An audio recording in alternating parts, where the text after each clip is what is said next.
नमस्कार, good news Bharat के YouTube channel में आप सभी दर्शकों का स्वागत है।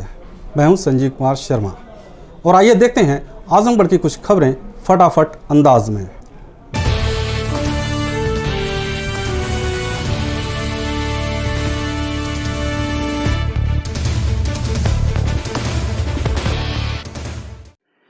आजमगढ़ में शनिवार को एक बार फिर कोरोना पॉजिटिव मरीजों की संख्या में इजाफा हुआ है। 20 जून को 4 कोरोना पॉजिटिव मरीज मिले हैं और एक मरीज स्वस्थ होकर अपने घर लौट गए। शनिवार को सीएमओ की रिपोर्ट पर 14 कंटेनमेंट जोन समाप्त किए गए हैं और 4 नए कंटेनमेंट जोन घोषित किए गए हैं, जिसमें भारतीय जनता पार्टी के जिला अध्यक्ष ध्रुव कुमार सिंह का गांव मेहनगर तहसील का राजस्व ग्राम कटाई का पूर्वी टोला भी घोषित हुआ है। मुख्य चिकित्सा अधिकारी डॉक्टर ए के मिश्रा ने बताया कि एक पॉजिटिव मरीज मेहनगर तहसील के उस्मानपुर देवईत का रहने वाला है। दूसरा व्यक्ति सदर तहसील के सिधारी के पास खैरातपुर गांव में एक किराए के मकान में रहता है। तीसरे व्यक्ति जहानागंज के जयरामपुर गांव और चौथे व्यक्ति बरदह के समोपुर गांव का निवासी है। सीएमओ ने कहा, इन 4 स्थानों पर रिपोर्ट मिलने के बाद कंटेनमेंट जोन घोषित किया जाएगा। आपको बता दें कि मौजूदा वक्त में कुल 179 कोरोना पॉजिटिव मरीज पाए गए हैं, जिसमें 18 एक्टिव केस मौजूद हैं। 155 स्वस्थ होकर डिस्चार्ज हो चुके हैं तथा दुखद है कि 6 मरीज की मृत्यु हो चुकी है। शनिवार को आजमगढ़ के जिलाधिकारी राजेश कुमार ने सीएमओ की रिपोर्ट के आधार पर जिले में घोषित 14 कंटेनमेंट जोन समाप्त किए हैं। इन 14 कंटेनमेंट जोन में बीते 21 दिनों में कोई भी कोविड-19 का पॉजिटिव रोगी चिन्हित नहीं हुआ है। जिन 14 गांवों में कंटेनमेंट जोन समाप्त किए गए हैं, उसमें राजस्व ग्राम जियापुर दक्षिणी तहसील लालगंज, राजस्व ग्राम नेतपुर तहसील सदर, बिसई की बाग राजस्व ग्राम सेठवल तहसील सदर, राजस्व ग्राम चमामा तहसील फूलपुर, राजस्व ग्राम पिपरौल तहसील मार्टिनगंज, अनुसूचित जात बस्ती राजस्व ग्राम दामा, चौहान बस्ती राजस्व ग्राम ठाटा सोहनपुर मेहनगर, विक्रम का पुरा राजस्व ग्राम शिवपुर सगड़ी, राजस्व ग्राम खलीलाबाद सदर, राजस्व ग्राम पुनर्जी सदर, दक्षिण टोला राजस्व ग्राम कुदहरा मार्टिनगंज, राजस्व ग्राम कालेपुर मार्टिनगंज, बिपनपुर राजस्व ग्राम कांखभार सगड़ी तथा जेलबरिया राजस्व ग्राम उचहुआ को बंद करते हुए कंटेनमेंट जोन की कार्रवाई समाप्त की गई है। इधर जो कोरोना पॉजिटिव मरीज मिले हैं, उसमें लालगंज तहसील का राजस्व ग्राम अहमदपुर का मजरा जोगी वीरपुरवा, राजस्व ग्राम बेलागर का मजरा पूरा मठिया, तहसील मेहनगर का राजस्व ग्राम कटाई पूर्वी टोला जो भाजपा जिलाध्यक्ष का गांव है। इसके अलावा राजस्व ग्राम खालिसपुर का मजरा मुस्लिम बस्ती तहसील सगड़ी का संपूर्ण क्षेत्र कंटेनमेंट जोन घोषित किया गया है। चीन से निर्मित सामानों के बहिष्कार को लेकर प्रगतिशील समाजवादी पार्टी लोहिया के पदाधिकारियों ने पीएम के नाम संबोधित ज्ञापन डीएम को सौंपा।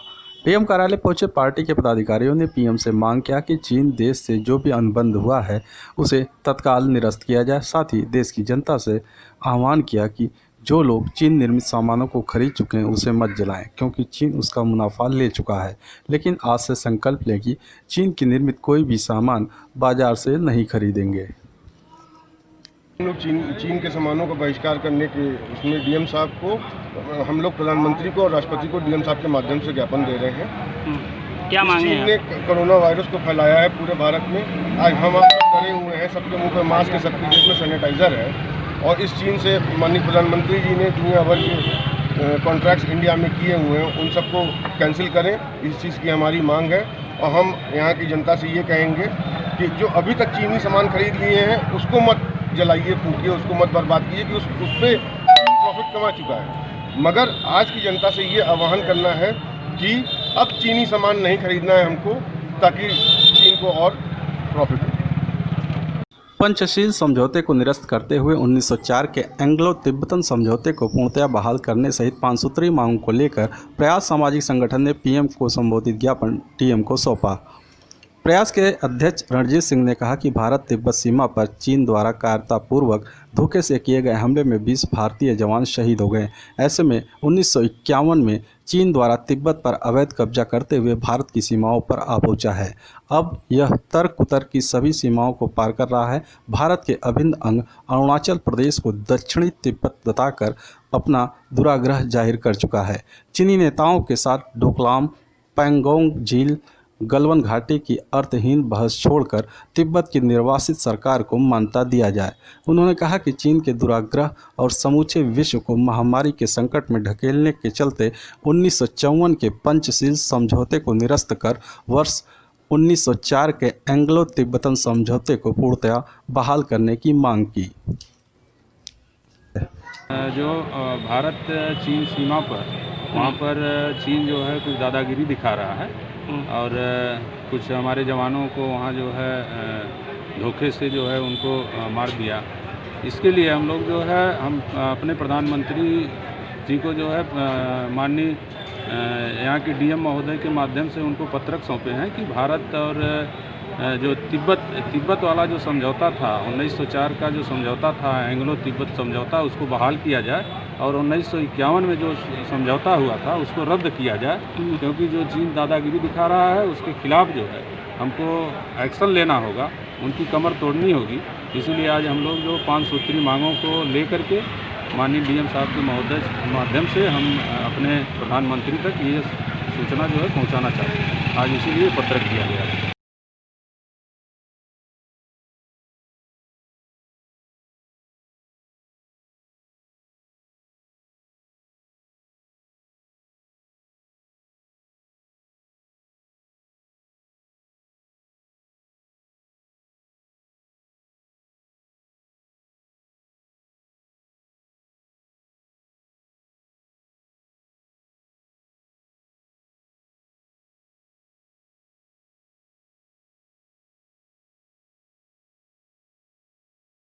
मिलते हैं एक छोटे से ब्रेक के बाद। आप देखते रहिए गुड न्यूज़ भारत।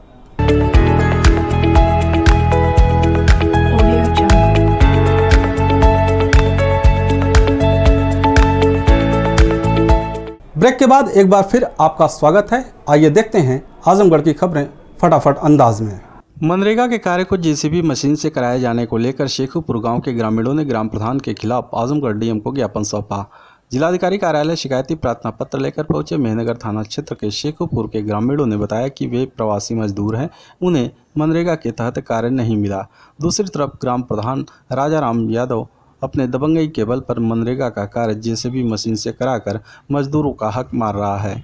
ग्रामीणों ने डीएम को ज्ञापन सौंप मांग किया कि ग्राम प्रधान द्वारा गाँव में कराए गए कार्यों की जाँच कराकर उनके खिलाफ सख्त कार्रवाई की जाए। अगर सर हम लोग प्रवासी मजदूर हैं, अगर हम लोग काम मतलब मनरेगा काम जेसीबी से होगा, अगर उसका विरोध कर दें तो हम लोग दबंग हो जा रहे हैं। हमारी कोई सुनवाई नहीं हो रही है। एक एप्लीकेशन हम पहले दे चुके हैं। क्या चाहते हैं आप लोग? सर हम यही चाहते हैं कि हमारे गांव का टोटल काम मनरेगा से हो, मजदूरों को काम मिले। ऐसे ही कर मतलब लॉकडाउन से सब लोग परेशान हैं, किसी के पास रोजगार नहीं है। आजमगढ़ शहर कोतवाली पुलिस ने चोरी की एक बाइक के साथ 3 चोरों को पहलवान तिराहे से गिरफ्तार कर लिया, जबकि एक फरार हो गया। साथ ही चोरी में प्रयुक्त की जाने वाली बोलेरो वाहन को भी कब्जे में ले लिया।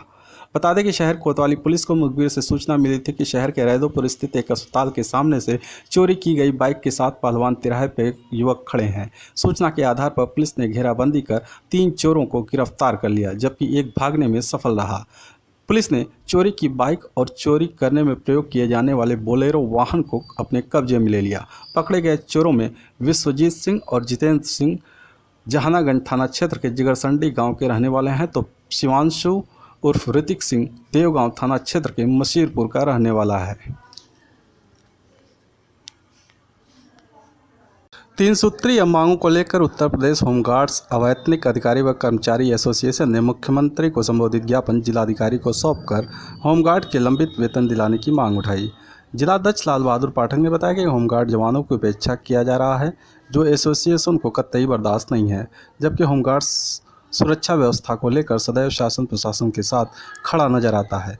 ऐसे में संगठन ने मांग किया है कि होमगार्ड्स जवान पुलिस के साथ कंधे से कंधा मिलाकर कोरोना जैसी महामारी में भी ड्यूटी करते रहें। 5 माह ड्यूटी भत्ता न मिलने के कारण होमगार्ड जवान व उनके परिवार भुखमरी के शिकार हो गए हैं।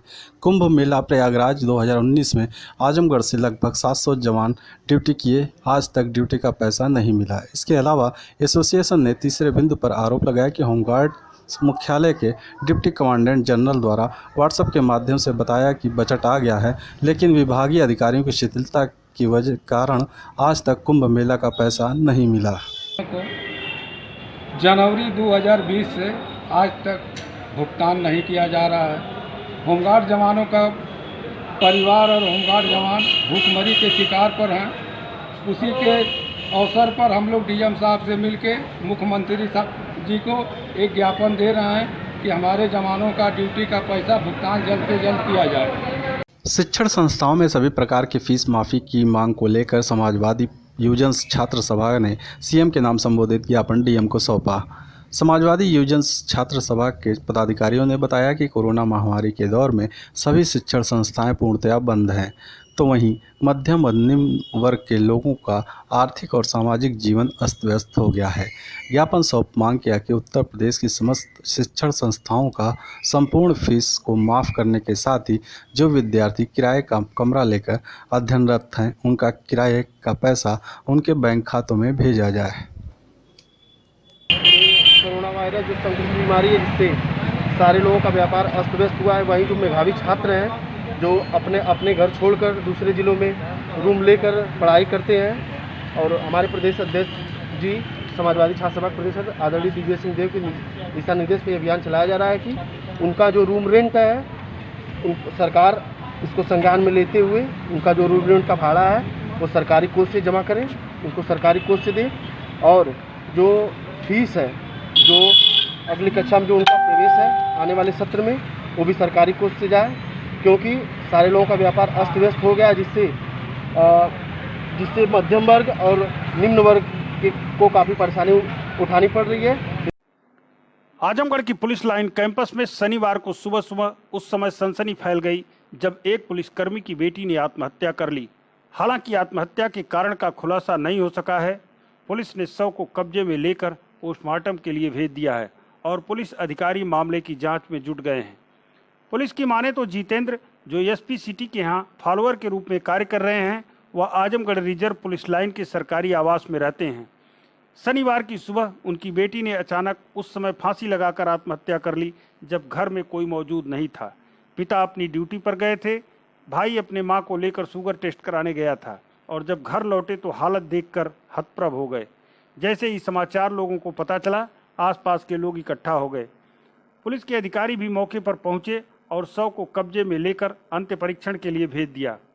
सीओ सिटी इला मारन जी ने कहा है कि आत्महत्या का कारण स्पष्ट नहीं हो सका है।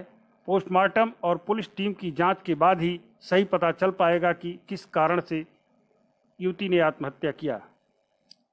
देखिए, आज सुबह लगभग 8:30 बजे पुलिस का सूचना मिली थी।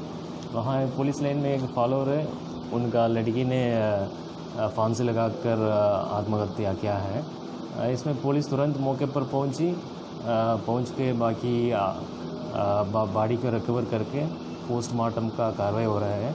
बाकी ये जांच के बारे में बात पता चलेगा कारण ये क्या है। आप लोगों को पूछताछ किया, सब क्या निकला? अभी तक पूछताछ किया है परिवार लोगों का, अभी कोई स्पष्ट कारण निकल के आया नहीं। पोस्टमार्टम के बाद हम लोग बता सकते हैं ये क्या है मामला है। सर कहाँ फॉलोअर है इसमें? ये फॉलोअर एसपी सिटी साहब का फॉलोअर है। क्या नाम?